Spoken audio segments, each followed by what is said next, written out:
Estou lendo a introdução ao Novo Testamento aqui na página 1495.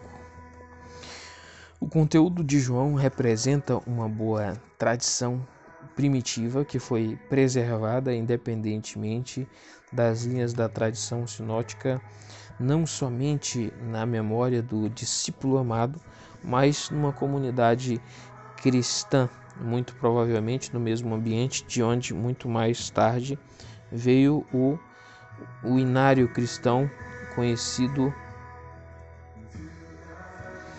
foi preservado numa versão siríaca.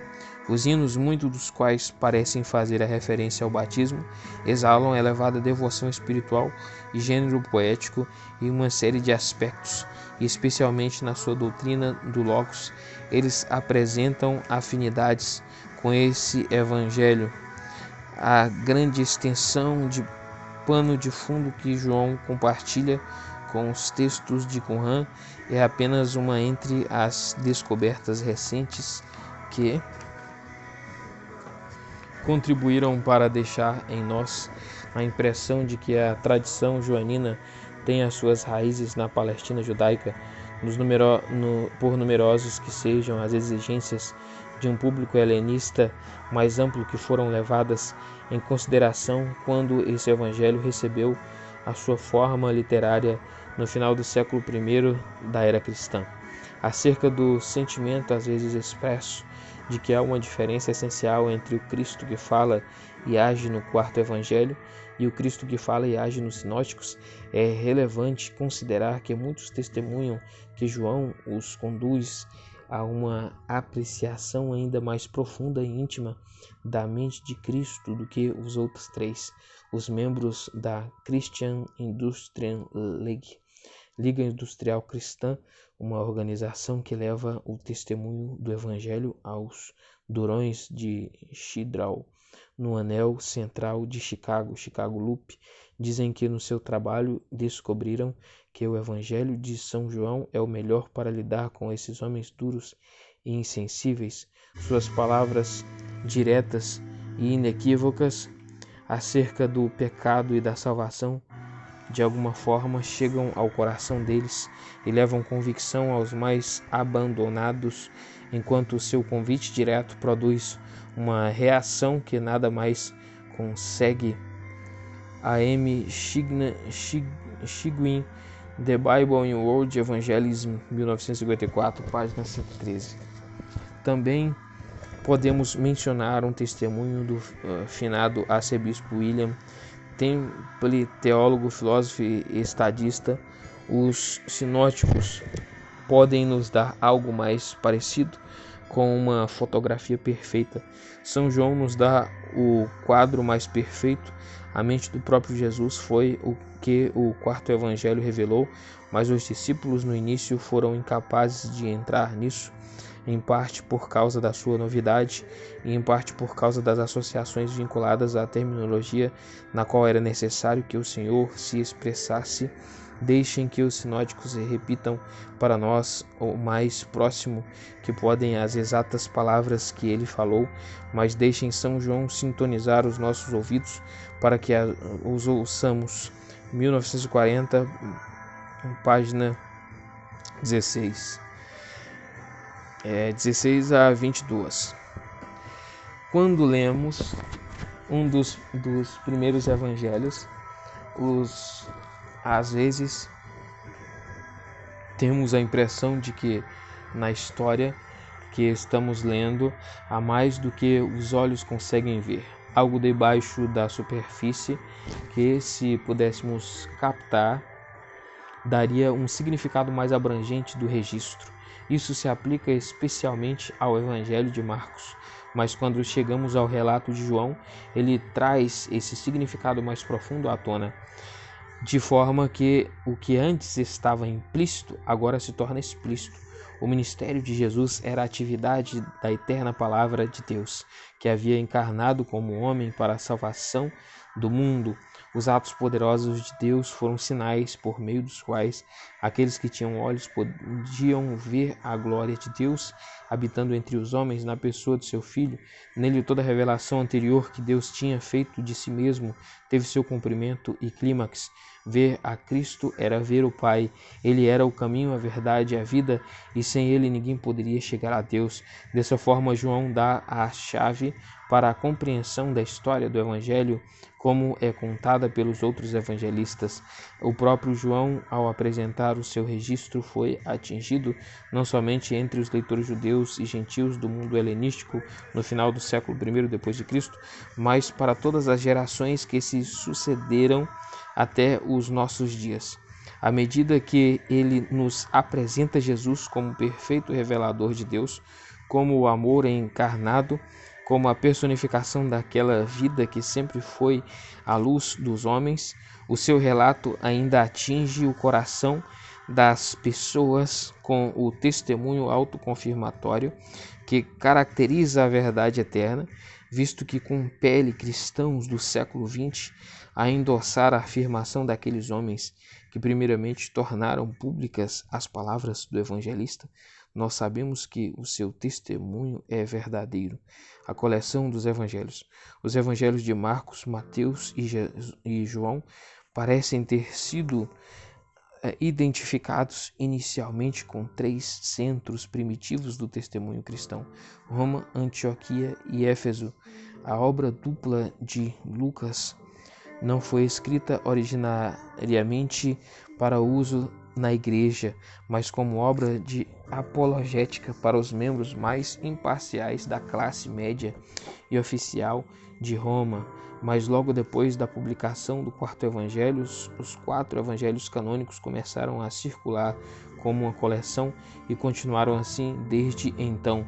Não sabemos quem primeiro os reuniu para formarem um corpo quádruplo, e é bem certo onde o corpo quádruplo se tornou conhecido primeiro. Tanto Éfeso como Roma aparecem como candidatos. Tanto autores católicos quanto gnósticos mostram não somente familiaridade com o evangelho quádruplo, como também reconhecimento de sua autoridade. O Evangelho da Verdade Valentiniano, de 140 a 150 d.C., trazido à luz recentemente entre os escritos gnósticos de Shenoboskion, no Egito, não pretendia suplantar os 4 canônicos, cuja autoridade ele pressupõe, e antes uma série de meditações acerca do verdadeiro evangelho, que está conservado nos 4 em outros livros do Novo Testamento. Marcião, 144 d.C., destaca-se como uma exceção no seu repúdio a Mateus, Marcos e João, e de sua promulgação de Lucas é ditado por ele mesmo como o único evangelium autêntico. Os documentos da relação anti-Marcião, e.g. os prólogos anti-Marcião aos evangelhos e mais tarde o cânon muratório, não apresentam o evangelho quádruplo como algo novo, mas confirmam a sua autoridade como resposta às críticas de Marcião. No meio século que seguiu, o ano 95 d.C., só conseguiu encontrar 4 só conseguiu encontrar 4 citações de evangelhos na literatura cristã existente que demonstravelmente não provém de um dos 4 evangelhos canônicos, que as memórias dos apóstolos que Justino diz serem lidas na igreja, junto com os escritos dos profetas, eram os 4 evangelhos, e é ainda mais provável quando levamos em consideração o fato de que os vestígios do material dos evangelhos, nas suas obras possivelmente procedentes dos evangelhos pseudônimos de Pedro e Tomé, são poucos de fato em comparação aos vestígios dos 4 evangelhos canônicos.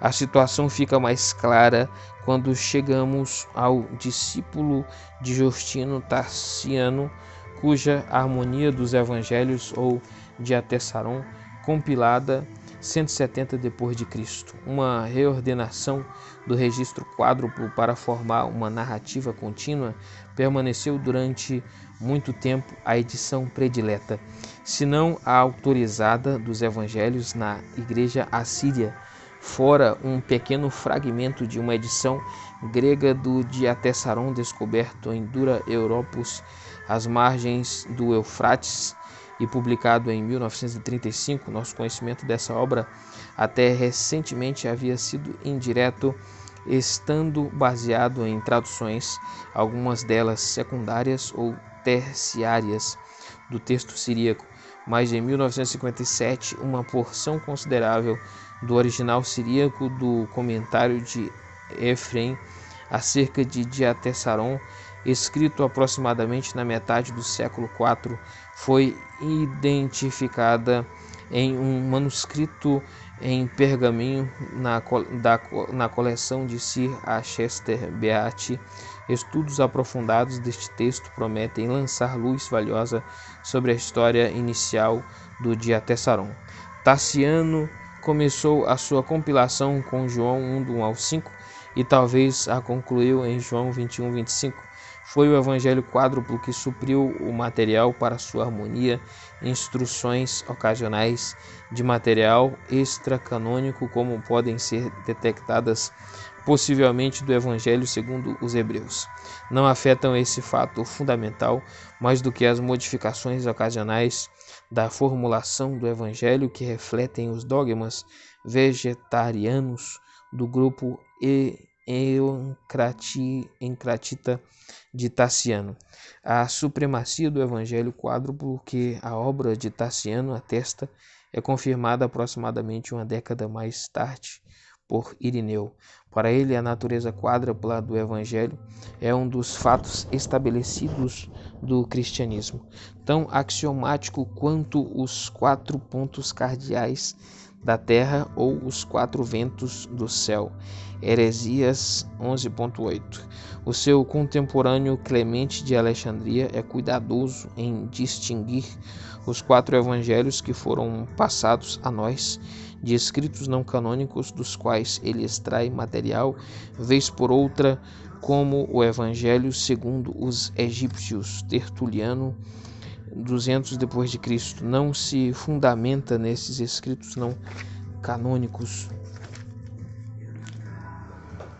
restringindo-se aos 4 canônicos aos quais ele confere autoridade singular, porque os seus autores eram os apóstolos ou homens associados intimamente com os apóstolos. Como outros autores cristãos ocidentais, ele ordena os 4 de tal forma que os 2 evangelhos apostólicos, Mateus e João, precedam Lucas e Marcos. Orígenes 230 depois de Cristo resume a postura católica já bem estabelecida quando fala dos 4 evangelhos, os únicos que são incontestados na Igreja de Deus debaixo de todo o céu. Citado por Eusébio. Orígenes, como Irineu antes dele, dispõe os 4 na ordem que conhecemos hoje. Os 4 evangelistas, escrevendo dos seus pontos de vista distintos, cooperam em nos apresentar um retrato abrangente, suficiente e comovente de Jesus como Messias de Israel e Salvador do mundo, servo do Senhor e amigo de pecadores, Filho de Deus e Filho do homem. O seu registro quádruplo coincide em sua natureza e propósito com a missão da Igreja no mundo. O objetivo explícito do 4º evangelho é igualmente aplicável ao dos outros 3, mas estes foram escritos para que vocês creiam que Jesus é o Cristo, o Filho de Deus, e crendo tenham vida em seu nome. João 20:31.